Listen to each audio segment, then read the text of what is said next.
os espíritos e o universo. A busca do eu absoluto é tão quimérica como a procura da essência de Deus. Isso, nos planos vivenciais concebíveis. Além disso, nada há que se possa afirmar ou desmentir. Mesmo a concepção de planos corresponde a realidades relativas, didaticamente submissas às nossas capacidades. Mas, na busca do ponto fixo de referência, a essência das coisas, a gente sempre vai aceitando o relativo mais perto, o que nos parece um mais absoluto. Assim se situa a posição do espírito. Na escalada suave deste relato, vamos nos familiarizando com o espírito como agente. Percebemos, também, que corpo, alma, encarnado, eu, consciência e outros termos, se referem a maneiras de estar, formas ou situações induzidas pelo espírito.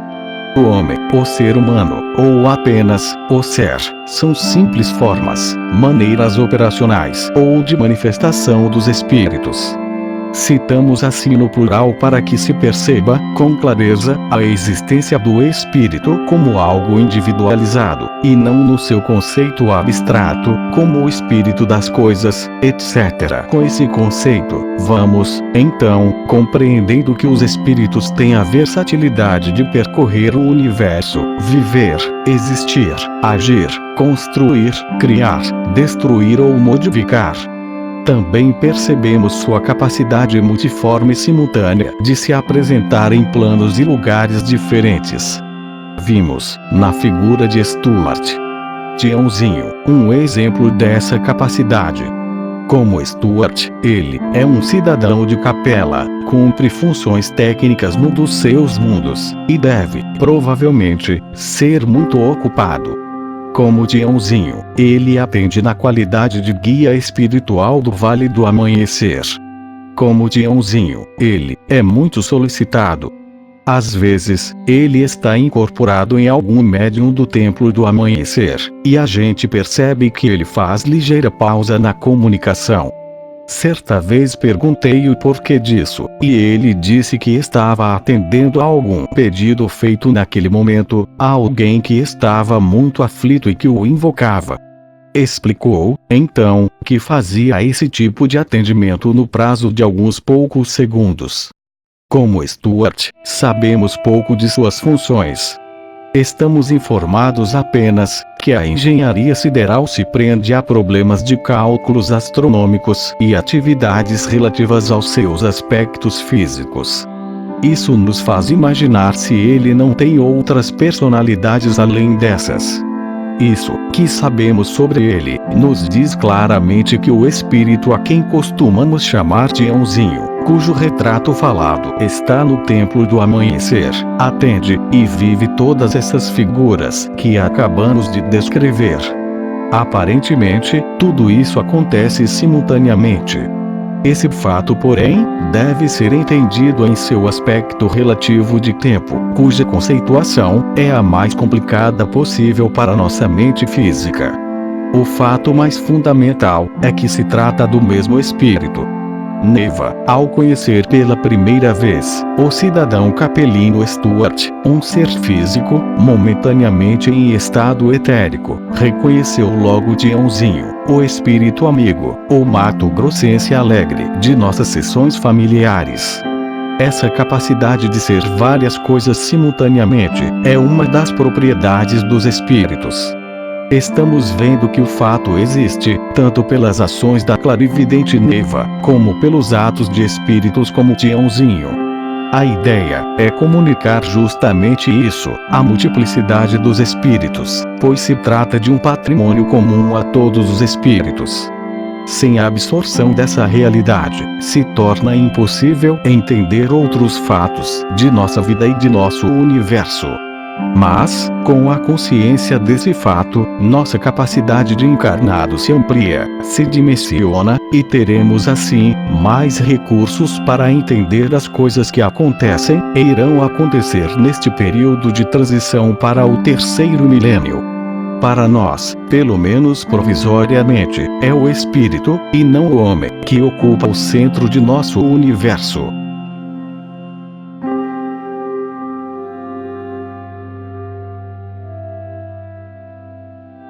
o umbral capelino.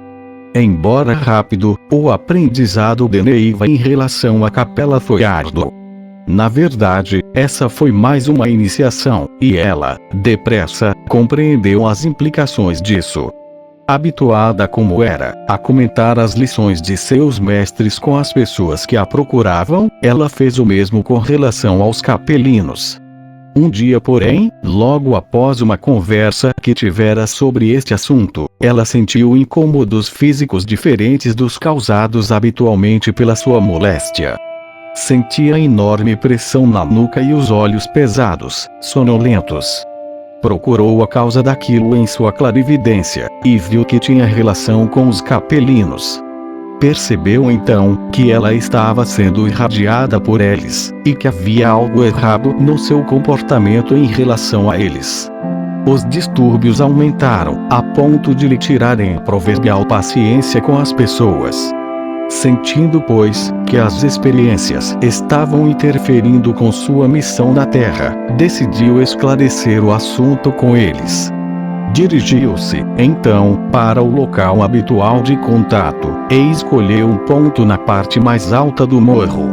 Havia ali um pé de murici, e ela se encostou no tronco, sentada, com os pés pendentes no despenhadeiro. A posição era tão confortável que ela teve a impressão de o local ter sido preparado. Embora ela já não se preocupasse muito com seu corpo, sabedora de que recebia toda a proteção deles, não pôde impedir um pensamento de possível queda no abismo. Com essa ideia acauteladora, ela saiu do corpo, testou a situação, voltou para ele, mas não parou de sentir a mesma dor na nuca e o peso nos olhos. Normalmente, quando saía, embora continuasse com percepção física parcial, ela não sentia as dores ou as sensações desagradáveis. Desta vez, porém, elas continuaram. Estava assim, procurando a causa dessa anormalidade, quando percebeu duas figuras ao seu lado, assustando-se ligeiramente. De pronto conscientizou-se de que eles estavam sendo vistos por ela, pela sua vidência. Eram Johnson Plata e Eris que a olhavam, de pé do seu lado esquerdo. Na sua preocupação de autenticidade, lembrou-se, então, de uma lição de Mãe Neném, de que a apresentação do lado esquerdo era feita por espíritos sofredores, sem luz. E reparou, então, que os dois estavam opacos, sem brilho. Johnson, adivinhando seus pensamentos, disse-lhe o salve Deus habitual, e sugeriu que ela deixasse de lado essa ideia, pois nela havia muito de superstição, o que não era do agrado de Pai Seta Branca. Se eles estavam assim opacos, é porque não estavam refletindo melhor a luz solar, dada a composição do momento. Ela estava brilhante porque permanecia no estado físico. Num relance, ela compreendeu o que ele quis dizer. Eles estavam ali apenas em projeção, e, embora essa projeção fosse física na Terra, não tinha as mesmas qualidades do seu próprio corpo físico, mais denso, menos penetrável pelos raios solares, refletindo, portanto, muito mais. Isso explica, também, sua dor de cabeça e sua sonolência, causadas pelas projeções deles, desde que começara a falar a seu respeito. Natasha, continuou Johnson, deixe de lado essas pequenas coisas humanas e lembre-se das coisas de Deus, e da sua missão. Será a luz dos seus olhos que a levará aos outros mundos para trazer o esclarecimento ao homem para o terceiro milênio. Neiva então compreendeu o simbolismo do que ele acabara de dizer, e olhou-os interrogativamente. Eles sorriram e pediram para que ela se concentrasse para viajar. No mesmo instante, tudo escureceu para ela, como se o sol houvesse desaparecido. Não sentiu mais a dor, e os dois capelinos se tornaram luminosos. Ela percebeu então que já se achavam em outro plano, iluminados pela luz dele. Ouviu a voz de Johnson, que dizia: "Sim, Natasha, agora estamos prontos para nosso trabalho. Vamos." Ela notou a diferença entre seu corpo e o deles, uma situação inversa de minutos atrás, quando estavam na Terra. Agora estava em corpo etérico e eles no seu corpo físico, natural. Deduziu também que se achavam em Capela. Diante de seu ar admirado, eles confirmaram seu pensamento. É verdade, Natasha, aqui é Capela, o planeta onde começa e termina o homem.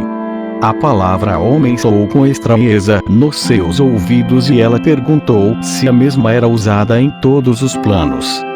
Sim, disse Johnson, homem é a expressão que se usa em vários planos, entre Capela e a Terra. Sim, homem como Natasha, homem como tia Neiva. Ela pensou consigo, que falta de cavalheirismo deles em me chamarem de homem. Nem da comparação eu gosto. Lendo seus pensamentos, os dois sorriram, e ela, meio humilhada, sorriu desapontada. Nisso, chegaram ao destino, e a primeira pessoa que ela viu foi Tiãozinho, vestido como seus companheiros. Ela sentiu grande alegria em vê-lo, e os dois se cumprimentaram afetuosamente. Johnson explicou que pedira a presença de Stuart para colocá-la mais à vontade, uma vez que os dois se conheciam melhor. Tião sorriu e disse: Neiva, então você veio conhecer o umbral de Capela. Ela olhou, sem compreender, e Tiãozinho apressou-se em explicar. Aqui, Neiva, é um dos mundos de Capela, que se parece com o umbral que André Luiz descreveu por meio do Chico Xavier. Só que o umbral a que eles se referem é uma casa transitória, um ponto intermediário entre a Terra e Capela. Mas Tião, disse ela, como se parece com a Terra? Sim, Neiva, ele não só parece, como é de terra, físico. É aqui que o homem ainda maldoso paga o preço de sua evolução e trabalho. Aqui, Neiva, medram as saudades, o arrependimento, e as recordações que obrigam o espírito a fazer reexame de sua trajetória, e do que fez com sua encarnação. Neiva fez várias perguntas e chamou Tião de Stuart. Os outros dois riram da rapidez com que ela se adaptava às circunstâncias. Tião continuou com as explicações. Esta parte de Capela tem uma variadíssima organização social, mas com camadas distintas. Aqui são recebidos os espíritos desencarnados na Terra que não hajam conseguido condições de vivência nos mundos mais adiantados de Capela. Quando chega, ele é encaminhado para o setor de sua condição e afinidades. Passa, então, a conviver com espíritos da mesma faixa, na equanimidade da justiça, que irá facilitar sua evolução. Justiça em que sentido? Perguntou Neiva.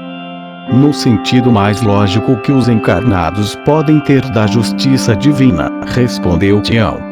O espírito, acrisolado no seu próprio egoísmo, estaciona no ponto qualquer da sua trajetória, ficando para trás em relação aos outros. Estabelece-se então uma diferença vibratória, que é a causa da maioria dos conflitos entre os encarnados. Enquanto alguns progridem no amor, na tolerância e na humildade, outros se desenvolvem no ódio, na crueldade e nas ações maléficas. É verdade que existe a justiça humana, que procura estabelecer o equilíbrio. Mas esta atua, apenas, parcialmente, pois não pode ir além dos preceitos legais, quando as ações desses espíritos violam seus princípios. Mas, a justiça humana abrange pouco além do comportamento efetivo, e como irão se corrigir as faltas não previstas e não codificadas nas leis? De que forma irão ser reajustados os desgastes profundos causados pela maledicência, pela inveja, pela calúnia, pelas astúcias e as ações secretas? Como serão recompensadas as vítimas da maldade humana, se a justiça dos homens é tão precária? A resposta está aqui, no mundo maior, no planeta mãe, cujo tamanho e organização provê todas as oportunidades de reequilíbrio, de retificação das trajetórias desviadas. E aqui, Neiva, é uma das suas oficinas de reparos, com sistema de departamentos. Foi a visão deste mundo que inspirou a obra de Dante Alighieri, a sua Divina Comédia. O homem moderno deveria reler Dante, pois dispõe de uma perspectiva mais ampla para entendê-lo. Quando voltar para a Terra, vou comprar esse livro, disse Neva, com simplicidade. Tiãozinho continuou. Aqui existe uma divisão em 21 departamentos estanques, como se fossem mundos separados. Os espíritos que desencarnam na Terra passam pelas casas transitórias, e tão pronto completem seu tratamento, são encaminhados para cá. O departamento escolhido é de acordo com sua problemática. Geralmente ele vai encontrar e conviver com espíritos da mesma gradação, sem os benefícios da diversificação da Terra. Lá, ele aprendia, acumulava lições na liberdade da condição do encarnado. Se era maldoso, a bondade dos outros equilibrava suas ações. Aqui, sua situação muda, pois os espíritos têm as mesmas condições dele. Só assim ele irá sentir na própria carne as coisas que costumava fazer aos outros. Assim como um criminoso contumaz, que ao ser perseguido por outros criminosos sente todos os terrores do atentado à sua vida. Só assim ele se conscientiza, toma conhecimento do que é ser vítima, ser perseguido. Aqui, ele se lamenta porque percebe a oportunidade que perdeu, como encarnado. Faz então seu autojulgamento e sua autocondenação, e depois, na convivência áspera, no conflito equilibrado, ele evolui e muda de departamento, sempre no processo de ser colocado junto aos iguais. A organização é perfeita, nos mínimos detalhes. Há, por exemplo, um setor para onde vão as velhinhas intransigentes, essas matronas que não perdoam as travessuras dos mais jovens e acham que o mundo nada vale. Aqui, na convivência com outras velhinhas do mesmo tipo mental, elas se saturam daquela maneira de ser e compreendem seus erros. E perguntou Neva, quem dirige tudo isso? Os próprios espíritos em provas, em hierarquias dos mais evoluídos. Ser um trabalhador aqui, Neva, já é meio caminho andado para os outros mundos de Capela. Stuart calou-se. Neva reparou então que havia visto tudo aquilo que Tião explicava, mas que, na realidade, não havia saído do lugar. Compreendeu então o que Johnson Plata queria dizer quando se referiu à luz dos seus olhos. Assim terminou a primeira visita de Neva, sua primeira lição sobre esse mundo de Capela. Depois disso, no decorrer de sua missão, ela manteve estreito contato com ele, sempre porém, restrita ao âmbito de sua mediunidade.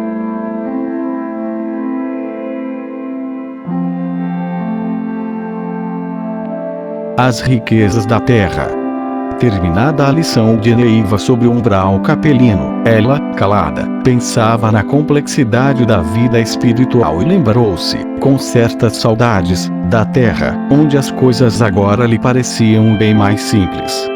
Na verdade, pensou, a terra é muito preciosa, cheia de oportunidades. Lembrou-se de que, certa vez, Tião lhe dissera ser a terra cheia de tesouros. De certo, seria isso que ele queria dizer. Os três capelinos, porém, leram seu pensamento, e Neiva, distraída, apenas ouviu quando Johnson, dirigindo-se a Stuart, disse: Stuart, por que você não aproveita esta oportunidade para materializar sua Xalana e levar Natasha para a Terra, para ela aproveitar melhor? Tião concordou, conduziu Neiva para o interior da nave e partiu em direção à Terra. Neva, acomodada no seu corpo etérico, nada sentiu além de ligeira tontura, logo se adaptando ao sistema. Permaneceu maravilhada, olhando a enorme janela transparente.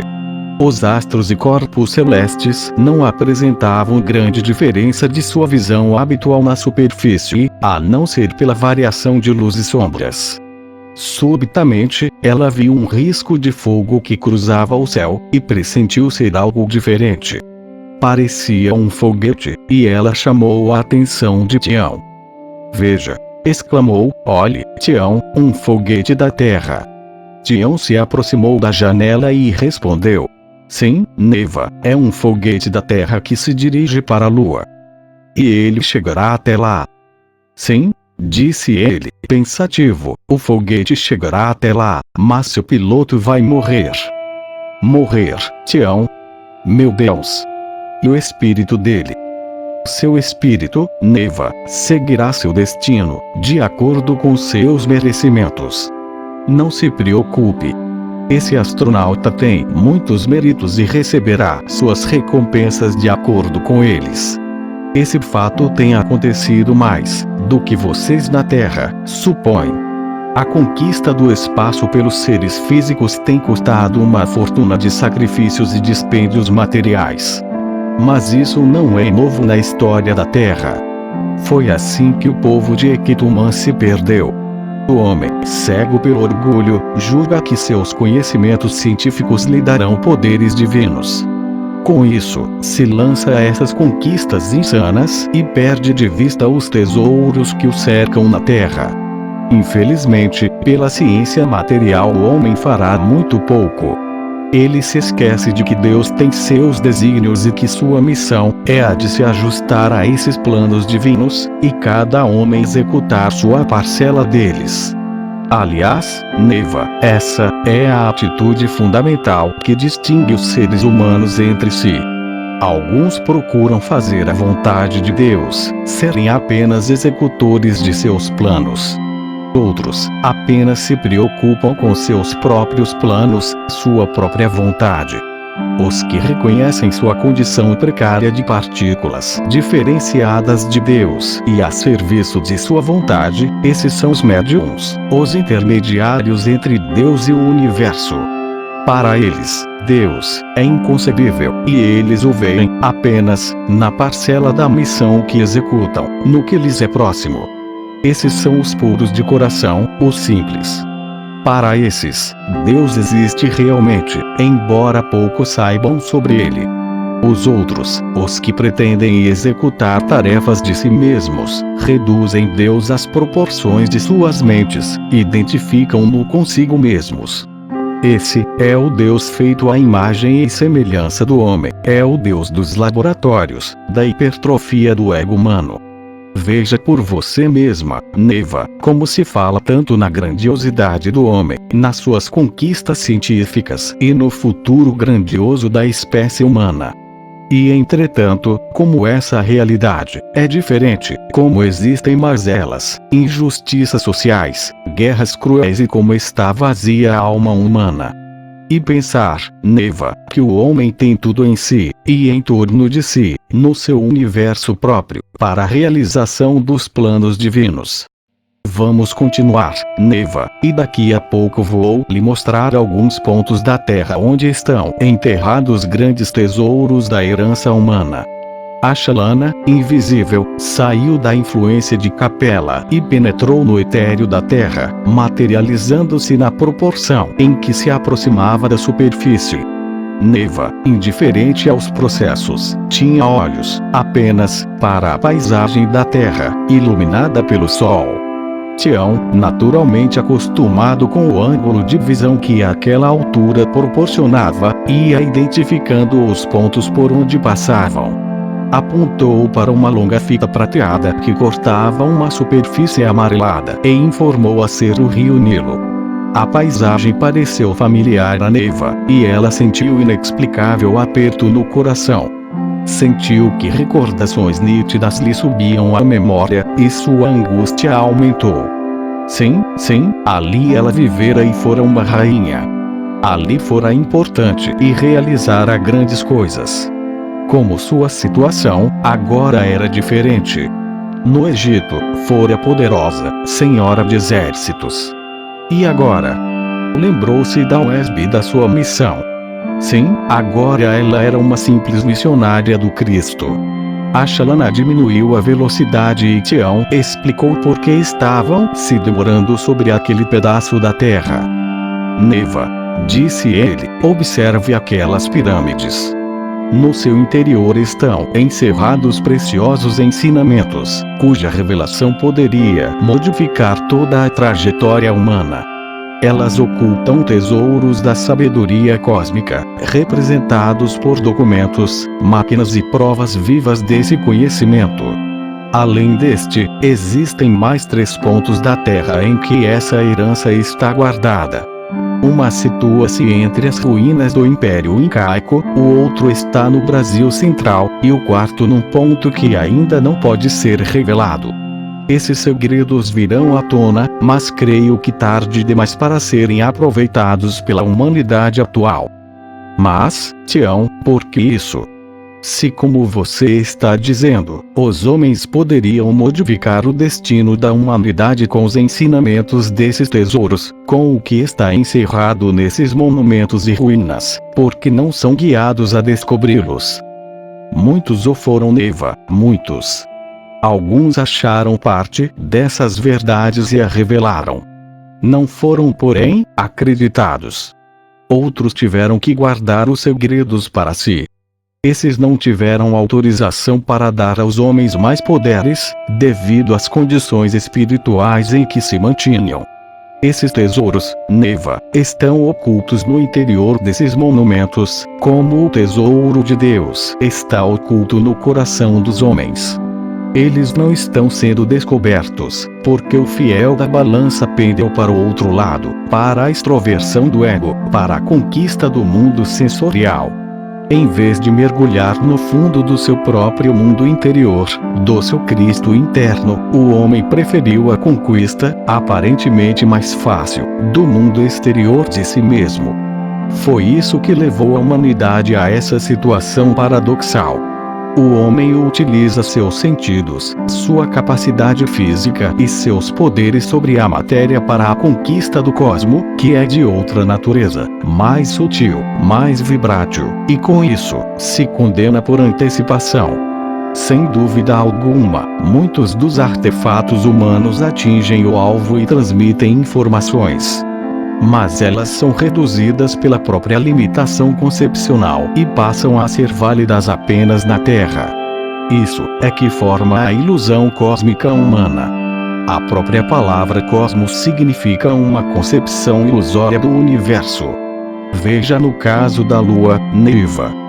Prejulgando seus objetivos em termos de geologia, rochas, estratificações, irradiações e outras concepções da matéria, a ciência está alheia a fatos, bem mais positivos, do equilíbrio sideral, das forças selênicas e das verdadeiras funções da Lua. Longe estão de enxergar os seres que habitam o pequeno mundo lunar. Entretanto, se usassem os instrumentos adequados da sua psique, e se harmonizassem com os planos de Deus, os homens poderiam não só conhecer a Lua, como outros planetas, estrelas e corpos celestes. Tais conhecimentos dimensionariam a alma humana até as proximidades do espírito, e trariam sabedoria.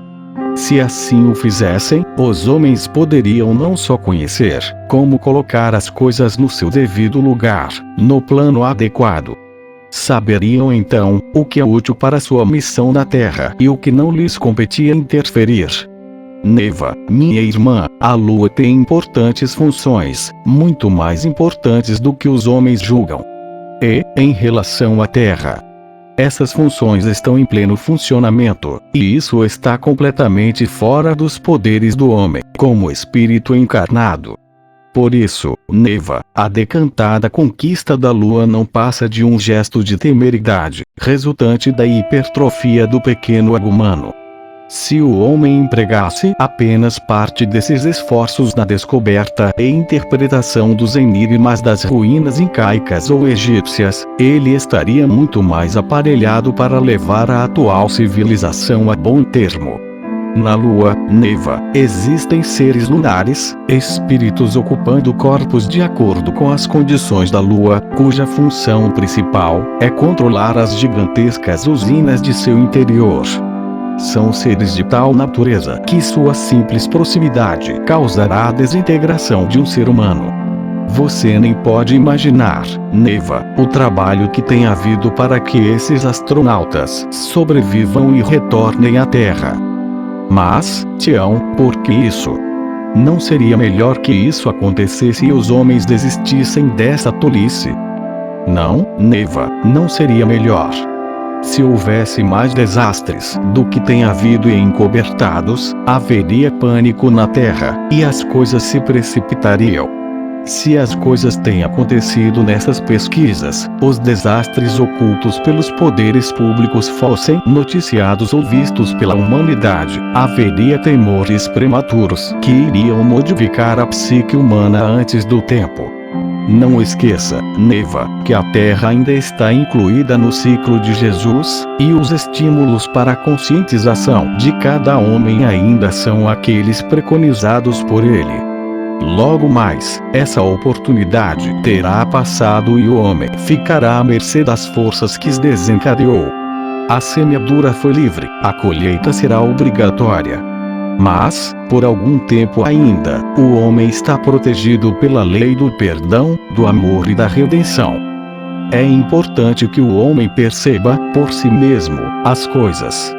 Na verdade, grande parte do trabalho dos mestres é proteger os homens de seus próprios desmandos, para que não se destruam antes do tempo, antes que tenha despertado sua partícula crística, sua luz interior. Assim exige a didática divina. Enquanto Tião fazia essa longa explicação, a Xalana continuava seu caminho. Passavam sobre altas montanhas e o capelino se apressou em explicar que eram os Andes. Ao longe, ele mostrou a Neva, o Oceano Pacífico. Quando se aproximaram de sua orla, Tião mostrou um enorme espelho de água em meio às montanhas. Ali, Neva, disse ele, ficam a Bolívia e o Peru. Aquele é o Lago Titicaca, onde começou a civilização dos Incas. Vê aquelas ruínas. Ali também estão encerrados grandes segredos milenares. A Xalana invisível continuou adentrando o interior do continente, e pairou sobre enorme floresta, cortada de rios. Aquele, Neva, é o rio Araguaia, bem no coração de seu país. Nessa região é que estão ocultos os tesouros dos Equitumãs, um povo que existiu há milhares de anos, e que deu origem a quase todos os povos que habitaram este pedaço da terra, há milênios atrás. A Xalana acelerou e se dirigiu para o norte. Pouco depois, estava sobre o polo, e Neiva ficou admirando aquelas enormes montanhas de gelo. Subitamente, ela soltou uma exclamação, chamando a atenção de Tião, que lidava com a Xalana. Veja, Tião, exclamou, um disco voador. Sim, Neva, aquele é um aparelho voador que pertence a um povo que vive debaixo do gelo. Você o está vendo com nitidez, porque estamos em estado etérico. Mas não se esqueça que ele é invisível para os olhos físicos. É verdade, Neva, também sob essas rochas existem imensos tesouros que virão à tona pelo derretimento do gelo. Embaixo dessa imensidão gelada existe uma grande civilização em estado etérico. Ali vibram corações tão amargurados como na região umbralina de Capela. Ali vivem também os homens-peixes, cuja principal obsessão é derreter o gelo e inundar a terra. Derreter o gelo. Estranhou Neiva. Sim, Neva, esses seres vivem no fundo dos mares polares e são dotados de inteligência quase humana. Oportunamente, dar-lhe-emos notícias mais pormenorizadas sobre eles. Agora, vou levá-la de volta ao seu lar, pois o tempo já está quase esgotado. A Xalana encaminhou-se novamente para o Planalto Central do Brasil, enquanto Neiva meditava sobre todas aquelas coisas estranhas que vira. Ao passarem sobre Brasília, Neiva teve sua atenção despertada por uma nuvem escura que se movia em direção ao conjunto central de edifícios. Notou que não se tratava de uma nuvem comum, e interpelou Tião a respeito. Ele veio para perto da janela e disse que já estava a par do fato. São os falcões. disse ele, uma das falanges do Vale das Sombras. E o que eles estão fazendo? Perguntou ela. Como é de seu hábito, estão fazendo uma investida em massa contra o centro político e administrativo do seu país. Observe bem, Neva, porque, daqui a pouco, eles entrarão em choque com as defesas. Creio que haverá verdadeira batalha. Neiva viu, então, uma outra nuvem, mais clara, que se aproximava dos falcões e olhou interrogativamente para Tião. Aqueles são os espíritos das correntes brancas, comandados pelos orixás. Volte para seu corpo, pois vão precisar de você no seu plano. Neva despediu-se dele com um salve Deus. Fechou os olhos e despertou no seu corpo. Permaneceu sentada há alguns minutos e procurou coordenar as ideias que lhe afloravam na mente. Só então notou dois companheiros de trabalhos da UESB, que pareciam estar ali há muito tempo. Teve ligeiro alarme, mas logo se convenceu de que nada de anormal acontecera. Ao vê-la desperta, eles se aproximaram sorrindo, e ela ficou sabendo que estivera dormindo apenas por meia hora. Sem saber o que fazer, e receosos de acordá-la, eles haviam ficado de vigília, por ordem de Mãe Neném. Os três se encaminharam para a cabana que servia de sala das consultas, e Mãe Neném chegou, apressada. Alguma novidade, Neva? Foi logo perguntando. Não, Mãe Neném, apenas tive um transporte. Sabe, Mãe Neném, acho que vamos ter novidades nesses dias. Vi uma batalha em cima do palácio do governo, entre falcões e cavaleiros de Oxóssi. A coisa aqui embaixo vai ficar preta.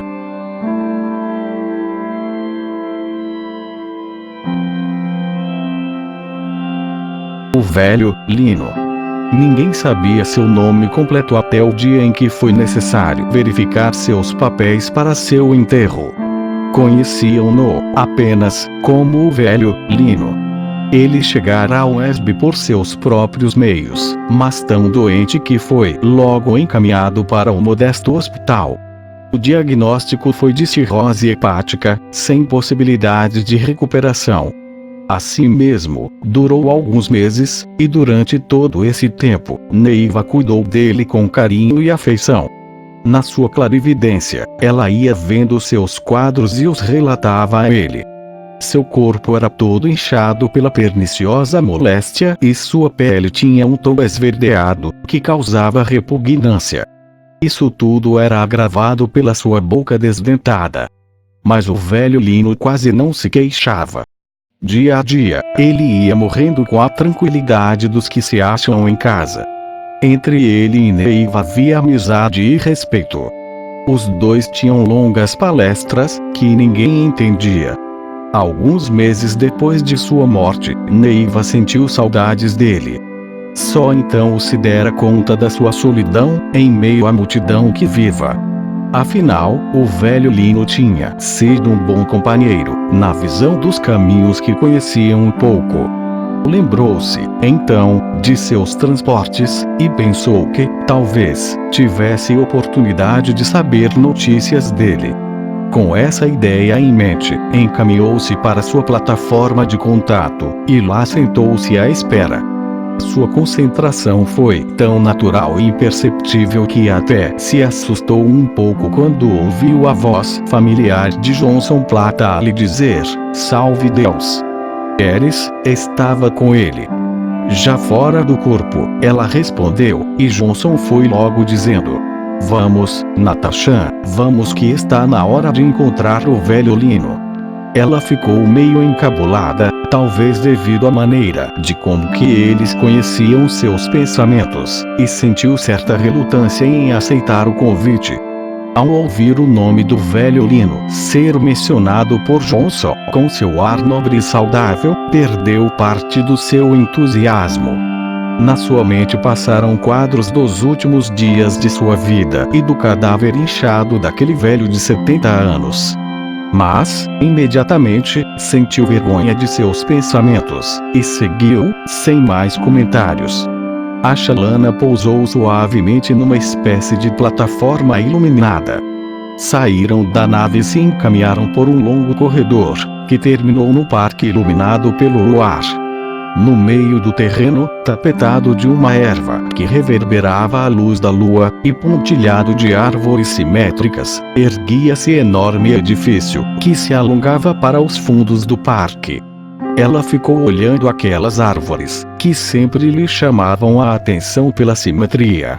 Para ela, que gostava das flores artificiais da terra, elas pareciam ser de plástico colorido. Reparou também que em todas elas estavam dependurados medalhões, com inscrições que ela não distinguia. Estranha música pairava no ar, mas Neiva não tinha muita certeza de que se tratasse de música. Parecia mais um som agradável, um zumbido modulado. Johnson falou: "Aqui, Natasha, é um hospital de recuperação da casa transitória, e também o ponto de partida para a capela."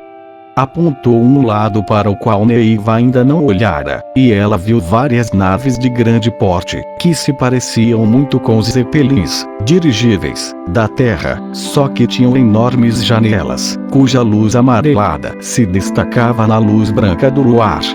Chegaram ao saguão do enorme edifício, e Neiva se preparou para o choque. Sentia saudades e um certo receio. Ficou olhando as pessoas que se movimentavam nos seus afazeres e, momentaneamente, se viu sozinha. Johnson e Eris conversavam com alguém junto a um balcão. Nisso, ouviu seu nome sendo chamado pela voz do velho Lino.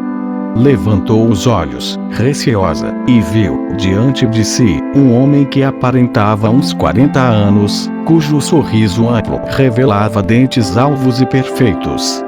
Trajava roupas semelhantes às dos capelinos, e tinha um ar saudável e desenvolto. Ela custou a acreditar que estava diante do velho Lino. Daquele pobre velho, inchado e desdentado, só restava o ar de serenidade e segurança que caracterizavam seu espírito evoluído. Ele estendeu a mão, sempre sorrindo, e olhando-a com ar carinhoso, falou: "Neiva, que satisfação em vê-la. Queria muito lhe agradecer o tanto que fez por mim, até meu desencarne. Tudo o que sou, devo a você e ao Wesby. Mas, principalmente a você, que me amparou com seu amor e seu carinho. Graças a Deus." Neiva estava tão emocionada que não conseguia falar. Sentia as lágrimas descerem pelo seu rosto e procurou, como fazia na terra, um lenço para disfarçar. A diferença que se operara em Lino era fantástica. Há apenas alguns meses, ele deixara um corpo esverdeado pela infecção, como um fruto apodrecido, um ser humano sofrido e pobre. A figura que tinha, agora, diante de si, era a de um homem em plena forma e com a tranquilidade de um ser humano realizado. Pelo seu espírito passaram as mais variadas implicações, comparações, lembranças, doutrinas e tudo o que aprendera. Quantas conclusões, quantas provas da multiplicidade do espírito, da veiculação variada, de corpos e personalidades ocupados por um mesmo espírito. E o que pensar da fabulosa capacidade moldadora, na maleabilidade da matéria nos planos fora do físico? Ali na figura esbelta de Lino, estava a prova viva de cada uma daquelas assertivas. Enquanto refletia, ia ouvindo os comentários de Lino, que lhe contava, com sobriedade, o que acontecera desde que chegara, trazido pelos médicos do espaço. Enquanto ouvia, percebeu que aumentara muito a movimentação de gente em torno do edifício, e sentiu certa curiosidade pelo que estaria acontecendo. Lino apressou-se em explicar que aquele povo todo estava de partida para a capela, inclusive ele. Neiva compreendeu a razão da presença de todas aquelas naves. Viu que todas tinham grandes comportas, por cujas rampas pessoas iam e vinham. Era o embarque em andamento, como em qualquer aeroporto da Terra. Lino continuou falando e pedindo notícias do pessoal da UESB, mas os sentidos de Neiva estavam alertas para alguma coisa que pairava no ar, uma estranha expectativa. Notando seu estado, Lino apressou-se a lhe explicar que a curiosidade era em torno da espera de uma pessoa que estava chegando da Terra e que iria para a capela na mesma frota que ele. Tratava-se de um político do Brasil, muito conhecido, e cuja influência fora muito grande nos destinos desse país, pois fora um ditador. Daí a pouco, chegou um pequeno veículo e pousou bem junto ao edifício. Dele saíram homens com roupas semelhantes a de enfermeiros. Levavam uma espécie de maca, e Neiva, do ponto onde se achava, distinguiu claramente as feições transtornadas do homem ali deitado. Subitamente, a palavra ditador calou na sua mente e ela deu um grito. "Mas, seu Lino!" exclamou, "esse homem morreu há muitos anos e só agora está chegando aqui." Sim, Neiva, de fato ele morreu há alguns anos, mas não conseguiu se desligar dos seus compromissos kármicos, e permaneceu na Terra, ligado aos seus interesses. Por muito tempo, continuou entrosado com seus correligionários e ao magnetismo das mentes dos que o odiavam e dos que o amavam. Ultimamente, porém, ele estava se imiscuindo com a falange dos falcões, e os mentores espirituais acharam por bem retirá-lo de circulação, para que não se atrasasse. Era um homem honesto que se deixara influenciar pelo orgulho e pela desonestidade de muitos de seus adeptos. As recordações de Neiva em torno do antigo ditador, cujo domínio do país fora exercido, inclusive, nos tempos em que ela era uma viúva jovem lutando pela vida, misturaram-se com um quadro que acabara de presenciar, e ela sentiu certo desequilíbrio. Johnson se aproximou e convidou-a, gentilmente, a se reequilibrar. Ela, um pouco envergonhada pelo lapso momentâneo, retomou sua compostura habitual. Johnson fez alguns comentários em torno da viagem, e Neiva notou que alguns dos veículos já haviam recolhido as rampas de embarque. Viu, nas suas janelas iluminadas, as sombras dos passageiros, e Johnson comentou que eram espíritos que haviam terminado sua recuperação na casa transitória e estavam indo para a capela. A aparência, entretanto, era igual à de uma plataforma de trens, na terra, com sua balbúrdia. Assim na terra como no céu, pensou ela. Nisso, Lino apresentou suas despedidas, e Neiva notou que ele estava muito alegre com a partida. Mais uma vez agradeceu tudo que ela fizera por ele. "Deus lhe pague, Neiva, por tudo. Creio que vai ser difícil a gente se encontrar nesse mundão para onde vou." Ela sentiu um aperto no coração, e acenou para ele, que se encaminhava para uma das naves. Uma a uma, as naves foram decolando silenciosas, e aos poucos, o terreno foi ficando vazio. Johnson pediu-lhe que aguardasse um pouco, pois tinha alguns assuntos a tratar ali.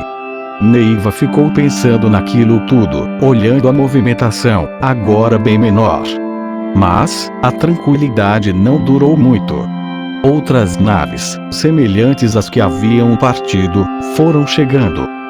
Só que desta vez, se procedia a um desembarque. Neiva viu que delas saíam espíritos nas piores condições, amparados por enfermeiros e médicos espirituais. Eram os mortinhos, como ela costumava dizer.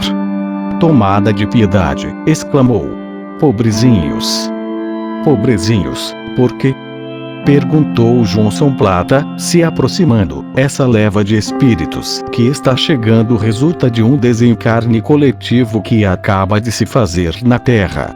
São espíritos terríveis, Neiva, mas que pagaram boa parte de suas dívidas, contraídas na antiga Roma.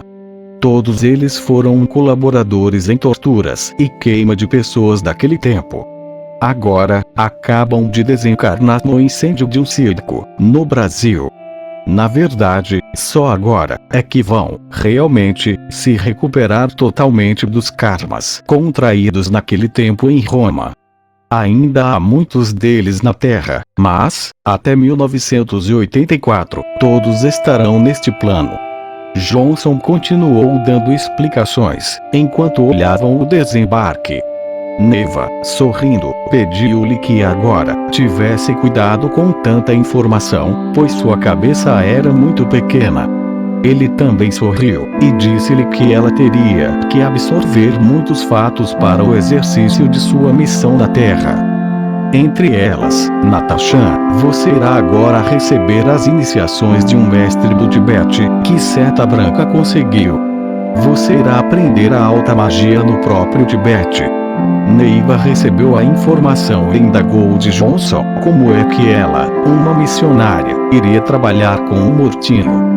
Não, disse Johnson, sorrindo, não se trata de um mortinho, mas sim de alguém do seu próprio plano e adequado à sua altura evolutiva, pois se trata de um monge altamente evoluído.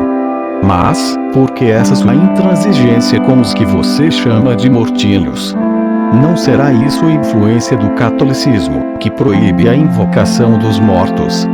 Ela não fez comentários, e ele continuou. É preciso a gente se lembrar de que não existem mortos, mas apenas recém-chegados a um plano ou outro. No ponto talvez, os católicos estejam certos, pois os que aqui chegam têm muito em que se concentrar e a invocação da terra os prejudica. Pouco depois, todos estavam no interior da Chalana, que decolou, silenciosa, em direção à terra. Neiva permaneceu absorta, pensando em tudo que vira e ouvira. Despertou ouvindo um comentário de Eris em torno do Shgu. Para ela, pareceu que naquele momento, estavam passando por sobre essa região do centro do país. Ali, dizia Eris, estão os verdadeiros missionários de Deus. Ela não entendeu bem o que ele queria dizer com aquilo, mas deixou para se informar em outra oportunidade. Afinal, ela já tinha um bocado de informações para catalogar em sua pequena cabeça. Eles se despediram com um caloroso salve Deus. E Neiva sentiu frio, pois começava a cair uma chuva fina. Johnson continuou em sintonia, pela sua vidência, e recomendou que ela tomasse um medicamento para a febre e que fosse logo para casa, se abrigar da chuva.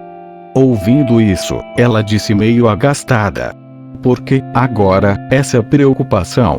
Se meu corpo estava aqui, na chuva, de que adiantam esses cuidados agora?"